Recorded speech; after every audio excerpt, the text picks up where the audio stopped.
اور کیا ہر وہ چیز جو ہمیں نقصان لگتی ہے واقعی نقصان ہوتی ہے؟ قرآن مجید میں ایک ایسا واقعہ بیان ہوا ہے جو انسان کی سوچ کو ہلا کر رکھ دیتا ہے۔ حضرت موسیٰ علیہ السلام اور ایک ایسے بندہ خاص کی ملاقات جس کا علم عام سمجھ سے کہیں آگے تھا۔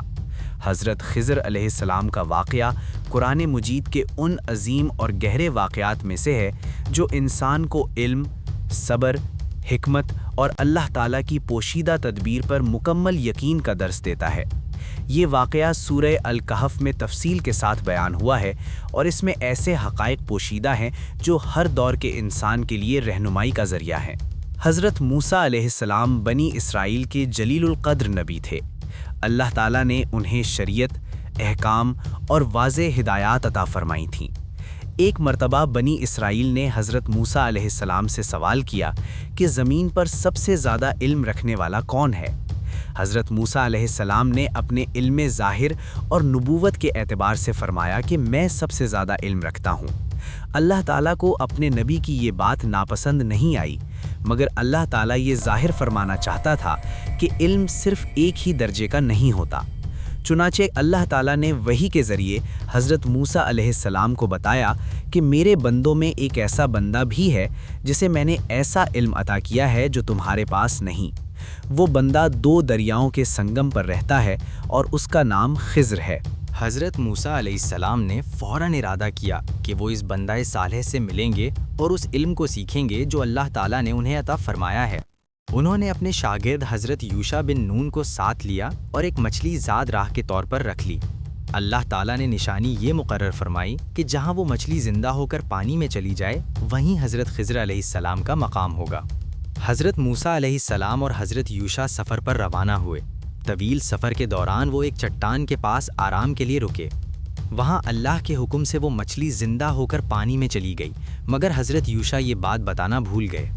دونوں آگے چلتے رہے، یہاں تک کہ حضرت موسیٰ علیہ السلام کو تھکن محسوس ہوئی اور انہوں نے کھانے کا کہا۔ تب حضرت یوشع کو یاد آیا کہ مچھلی تو چٹان کے پاس زندہ ہو کر چلی گئی تھی۔ یہ سن کر حضرت موسیٰ علیہ السلام فوراً واپس اسی جگہ لوٹ آئے۔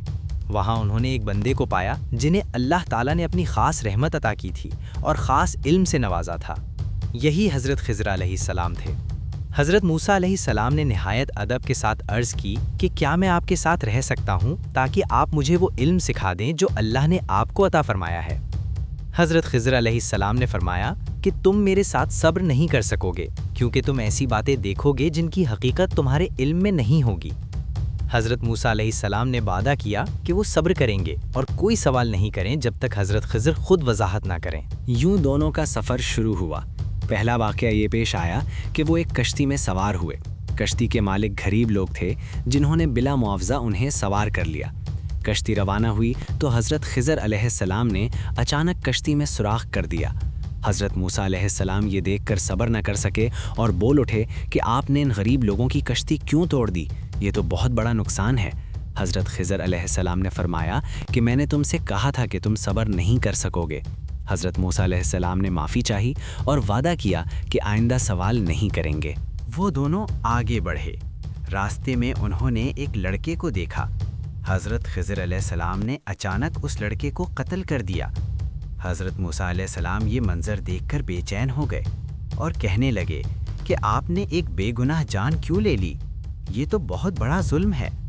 حضرت خضر علیہ السلام نے دوبارہ فرمایا کہ میں نے تم سے کہا تھا کہ تم میرے ساتھ صبر نہیں کر سکو گے۔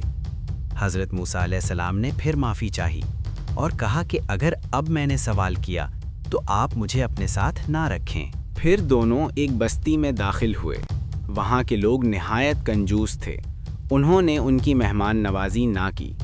اسی بستی میں ایک دیوار تھی جو گرنے والی تھی۔ حضرت خضر علیہ السلام نے اس دیوار کو بغیر کسی اجرت کے ٹھیک کر دیا۔ حضرت موسیٰ علیہ السلام نے کہا کہ اگر آپ چاہتے تو اس کام کی اجرت لے سکتے تھے تاکہ ہمیں کھانا مل جاتا۔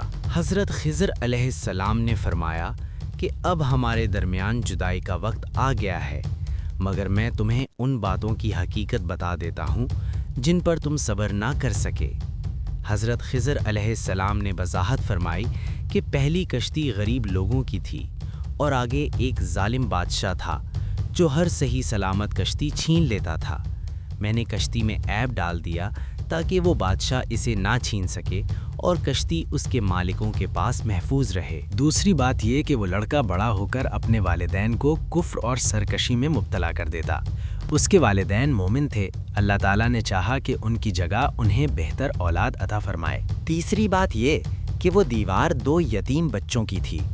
اس دیوار کے نیچے ان کا خزانہ دفن تھا۔ ان کے والد نیک آدمی تھے۔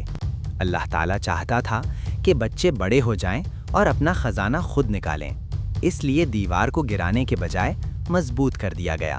حضرت خضر علیہ السلام نے فرمایا کہ میں نے یہ سب کچھ اپنی مرضی سے نہیں کیا، بلکہ یہ سب اللہ کے حکم سے تھا۔ یہ سن کر حضرت موسیٰ علیہ السلام پر حقیقت واضح ہو گئی کہ اللہ تعالیٰ کی حکمت انسان کی سمجھ سے کہیں زیادہ گہری ہے۔ یہ واقعہ ہمیں سکھاتا ہے کہ ہر وہ چیز جو ہمیں نقصان نظر آتی ہے، ضروری نہیں کہ حقیقت میں نقصان ہو۔ بہت سی آزمائشیں دراصل اللہ تعالیٰ کی رحمت اور حفاظت کا ذریعہ ہوتی ہیں۔ انسان صرف ظاہر کو دیکھتا ہے، جبکہ اللہ تعالیٰ ظاہر اور باطن دونوں کو جانتا ہے۔ حضرت موسیٰ علیہ السلام اور حضرت خضر علیہ السلام کا واقعہ ہمیں صبر کا درس دیتا ہے۔ انسان جلدی فیصلہ کرتا ہے، مگر اللہ تعالیٰ کے فیصلے وقت کے ساتھ اپنی حکمت ظاہر کر دیتے ہیں۔